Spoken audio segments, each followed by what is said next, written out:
नमस्कार. मी डॉक्टर भूषण शानबाग. एक होता परमेश्वरच्या पुढच्या भागात तुमचं स्वागत आहे. मागच्या वेळेला आपण बघितलं पुलकेशीचा विवाह झाला, पण स्वस्थ न बसता त्यानं ताबडतोब शस्त्रसज्जतेकडे सुरुवात केली. आता पुढचा भाग. पुलकेशीच्या विवाहाला 1.5 महिना होऊन गेला होता. अरे हो, गोष्ट तुम्ही ऐकताय, तुम्हाला आवडतीये, पण तुम्ही सबस्क्राईबच नाही केलं ना. चॅनेलला सबस्क्राईब करा ना प्लीज. ना मला जरा उत्तेजन मिळतं, आहे की नाही. एक सबस्क्राईब करा, एक थम्सअप द्या छानसा. पुढे जाऊया. हा, तर पुलकेशीच्या विवाहाला 1.5 महिना होऊन गेला होता. सुकेतू पैठणहून परत आल्याची बातमी आली. पुलकेशीनं ताबडतोब सुकेतूला बोलावणं पाठवलं. सांग सुकेतू, काय झालं? पुलकेशीनं विचारलं. पैठणला गेलो, चौकशी केली. 3 विद्वान ब्राह्मणांची नावं सगळ्यांनी घेतली. त्यापैकी पंडित पद्मनाभ शास्त्री हे सर्वात योग्य वाटले. मी त्यांना जाऊन भेटलो. पण केवळ राजाशी किंवा राज्याच्या मुख्य प्रधानाशीच ते बोलतील, इतरांसोबत बोलण्यात ते वेळ वाया घालवणार नाहीत, असं त्यांचं म्हणणं होतं. मग मीच राज्याचा मुख्य प्रधान असल्याचं मी त्यांना सांगितलं. 500 सोन्याच्या होनांची दक्षिणा पुढे ठेवली. ती पाहून ते प्रसन्न झाले. इथे येऊन राज्याभिषेक करायला ते तयार आहेत, पण 1 लक्ष सुवर्णमुद्रा ही त्यांची बिदागी असेल आणि 5 लक्ष सुवर्णमुद्रा इतका खर्च येईल असं ते म्हणाले. हा खर्च कदाचित आणखी एखाद्या लक्षाने वाढू शकतो.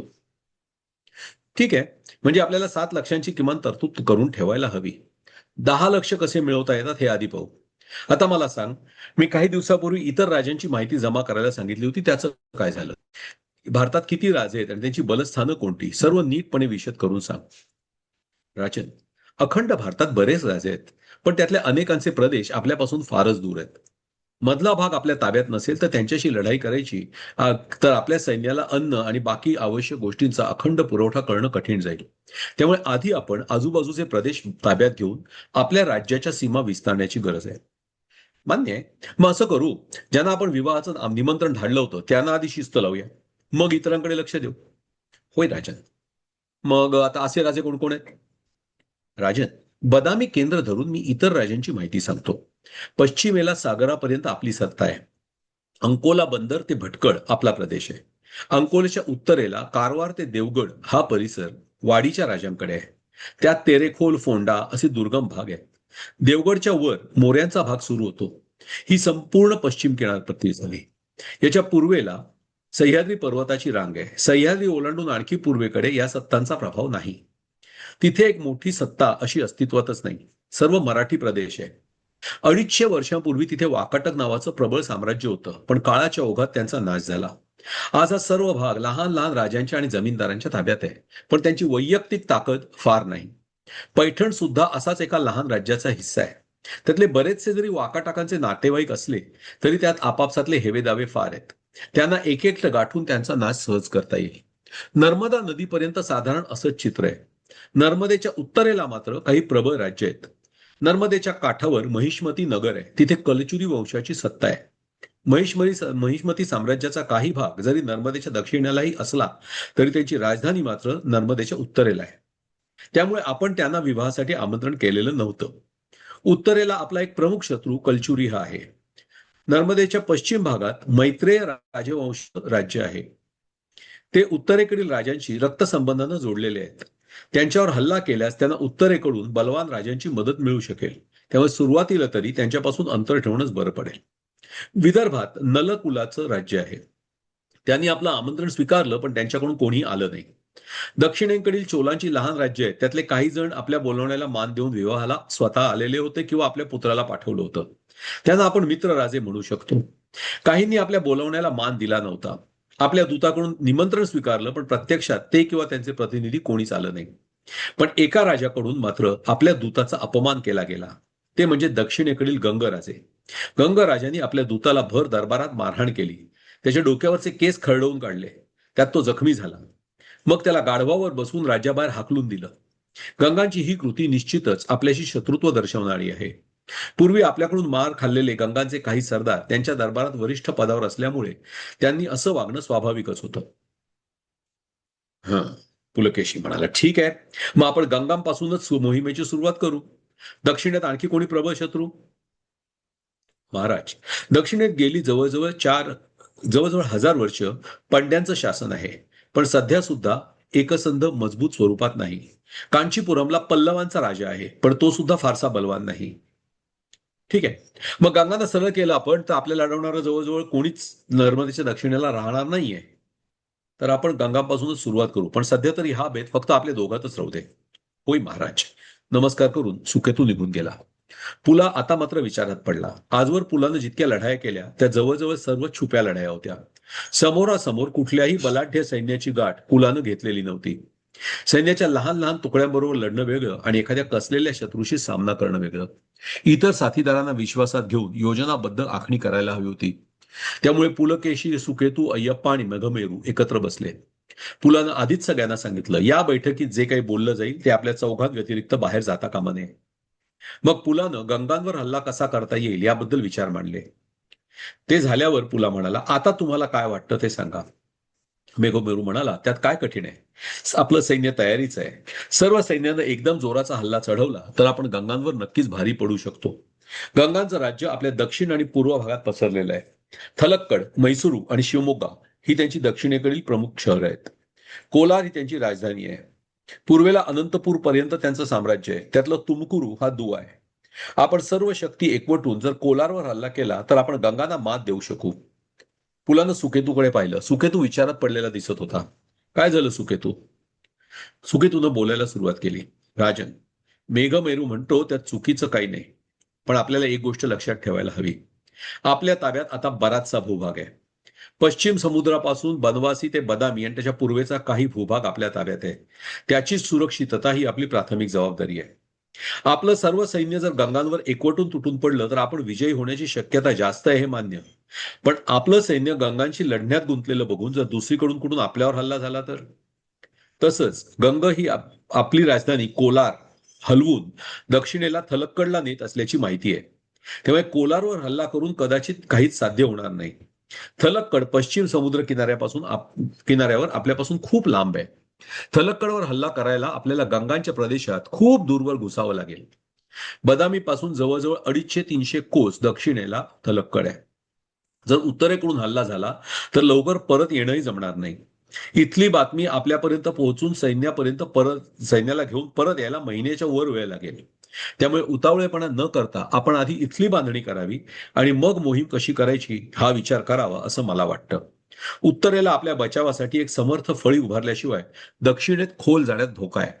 हेच जर आपण उत्तर बाजू मजबूत करून ठेवली तर तिथून आपल्यावर हल्ला होणार नाही आणि आपण निश्चिंतपणे दक्षिणेत उतरू शकू. त्यामुळे दक्षिणेत उतरण्यापूर्वी आपण आधी कोल्हापूर, विजयपूर, रायचूर, नंद्याळ आणि कडप्पा या 5 किल्ल्यांचा ताबा घ्यायला हवा. हे 5ही किल्ले एकमेकांपासून साधारण 50 ते 60 कोसांच्या अंतरावर आहेत. या किल्ल्यांवर आपण सैन्याच्या काही तुकड्या ठेवू शकू. म्हणजे जर उत्तरेकडून परचक्र आलं तर हे सैन्य बदामीचा बचाव करू शकेल. ही 5 किल्ल्यांची साखळी बदामीच्या आग्नेयपासून पूर्वेपर्यंत पसरली आहे. या कवचात बदामी सुरक्षित राहील. मग निर्धास्तपणे दक्षिणेत उतरता येईल. याबद्दल बरीचशी माहिती मी देऊ शकेन, पण त्याला वेळ लागेल. आता रात्र व्हायला आली आहे. माझ्याकडची काही टिपणं सुद्धा मला पाहावी लागतील. त्यामुळे उद्या सकाळी आपण परत एकत्र बसूया. मग मला असलेली सगळी माहिती देतो. सुकेतूचं म्हणणं सगळ्यांनाच पटलं. खरं तर त्यानं मेघमेरूच्या बोलण्यातील उतावळेपणाच्या विरुद्ध मत दिलं होतं. पण मेघमेरूचा विचार बरोबर आहे म्हटल्यामुळे भोळ्या मेघमेरूला सुमेरूचं सांगणं योग्य वाटलं. दुसऱ्या दिवशी जास्त विचार करून या 5 किल्ल्यांवर कशी चढाई करायची याची योजना नक्की करायची हे ठरलं. दुसऱ्या दिवशी सकाळी परत चौघांची बैठक जमली. सुकेतू सांगू लागला, खऱ्या अर्थानं बघायचं तर आपण गंगा आणि पल्लव यांच्या कात्रीत आहोत. जसे दक्षिणेत जाऊ तशा या दोनही बाजूंवर आपल्याला हल्ला करावा लागेल. आपल्या सुदैवानं आज त्यांच्यात फारसं सख्य नाही, पण ते होणारच नाही याची खात्री नाही. तसंच आपण एकाशी लढाईत गुंतलेले असताना दुसरा संधी साधून हल्ला करण्याची शक्यता नाकारता येत नाही. त्यामुळे आपल्याला कुठूनही अनपेक्षित हल्ला होत नाही याची काळजी घ्यावी लागेल. म्हणजे उत्तरेकडे आपली संरक्षण फळी बांधताना दक्षिण शांत ठेवावी लागेल आणि अशी फळी बांधून झाली की मगच दक्षिणेला गंगांवर हल्ला करता येईल.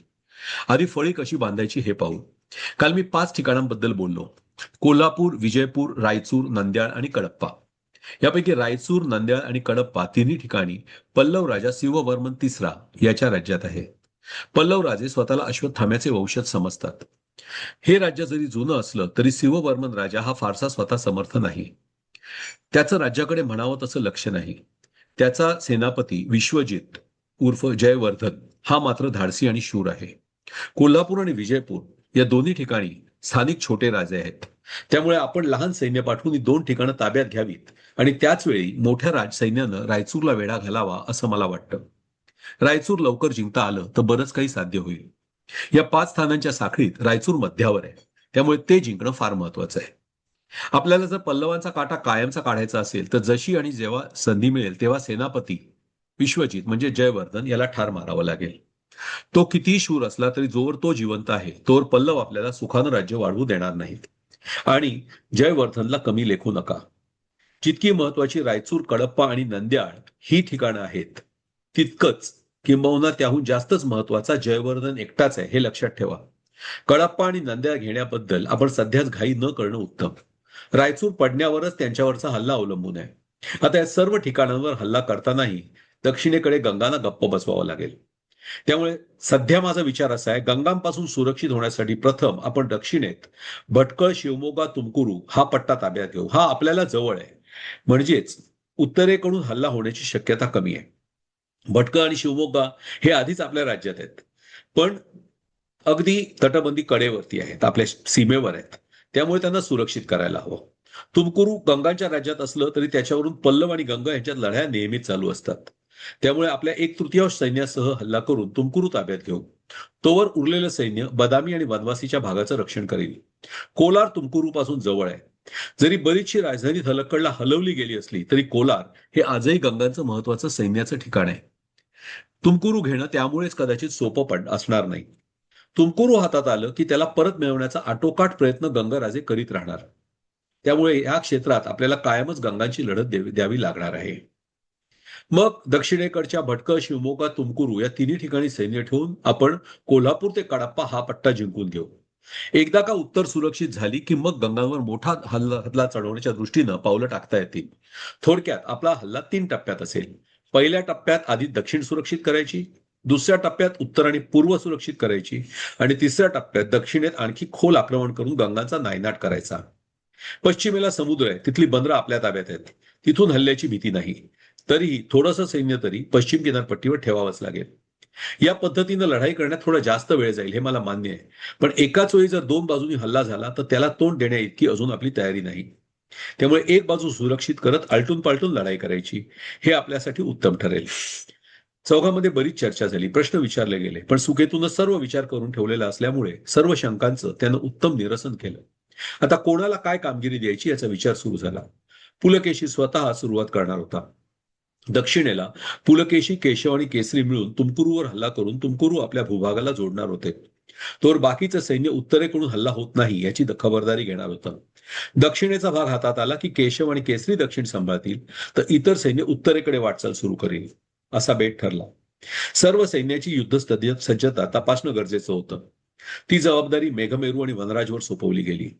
मधल्या काळात बदामीच्या किल्ल्यात पुलकेशी थांबला होता. खजिन्यात किती ऐवज जमा आहे, या 3 टप्प्यातील लढाईला किती रक्कम तयारी ठेवावी लागेल हे तो नागाकडून समजून घेत होता. नागानं किती खर्च येऊ शकेल याचा अंदाज घेतला. लढाईच्या पहिल्या 2 टप्प्यांसाठी साधारण 3 ते 4 महिने लागतील असा प्राथमिक अंदाज होता. तरीही 6 महिन्याच्या खर्चाची तजवीज करणं आवश्यक होतं. दक्षिण भारतात पावसाळा जोरदार.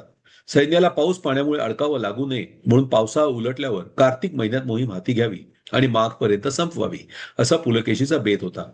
पण थोडा जास्त वेळ लागला तरी पुढच्या 2 महिन्यात म्हणजे चैत्र उलटेपर्यंत दक्षिण आणि उत्तरेची फळी तयार व्हायलाच हवी होती. गंगांच्या राजधानीपासचा थलक्कड जवळचा प्रदेश अति पावसाचा. त्यावर पुढल्या वर्षीच्या पावसाळ्यानंतर हल्ला करायचा असा विचार झाला. पुला बदामीमध्येच आहे म्हटल्यावर रोजची संध्याकाळ मात्र दुर्लभासाठी राखीव असायची. बदामीच्या पायथ्याजवळ असलेला अगस्त्य तलाव हे दोघांचं आवडतं ठिकाण. अगस्त्य तलावाला एक प्राचीन कथा होती. वातापी म्हणजेच आजचं बदामी आणि अगस्त्य मुनी यांचा जवळचा संबंध. वातापी हा खरं तर एक राक्षस. तो स्वतःचं रूपांतर खाद्यपदार्थात करायचा आणि जो माणूस ते खाईल त्याच्या पोटात परत प्रकट व्हायचा आणि त्या माणसाचा त्यामध्ये मृत्यू व्हायचा, अशी कथा. पण अगस्त्य मुनींनी मात्र त्याला खाल्लं. वातापीनं वायू निर्माण करायला लागल्यावर वरून ढेकर दिला, खालून वारा सोडला आणि त्यामुळे वातापी राक्षसाचे 2 तुकडे होऊन त्याचा नाश झाला. नंतर तिथे असलेल्या सरोवराचं पाणी पिऊन अगस्त्य मुनी निघून गेले, पण सरोवराचं नाव मात्र अगस्त्य तलाव असं राहिलं. तर या तलावाजवळ दोघं शक्य असेल तेव्हा नक्की जात. पुलकेशीनं दुर्लभाला आवडतं म्हणून तलावात एक शृंगारलेली नौका ठेवली होती. अनेक वेळा दोघेच त्या होडीतून जलविहार करीत. जवळपास कोणी नसताना गुजगोष्टी करण्यात दोघांचा वेळ कसा जाई त्यांना समजतही नसे. असंच एकदा जलविहार करताना दुर्लभाला जाणवलं पुलकेशी कसल्या तरी चिंतेत आहे. तिच्या बरोबर असण्याची त्याला जाणीवही नाहीये. एखाद्या यंत्रासारखा तो स्वतः वल्ली मारत होता, पण दुर्लभाच्या बोलण्याकडे त्याचं लक्ष नव्हतं. काय झालं? दुर्लभानं विचारलं. हं? मी विचारलं, काय झालं? कसला विचार चाललाय इतका?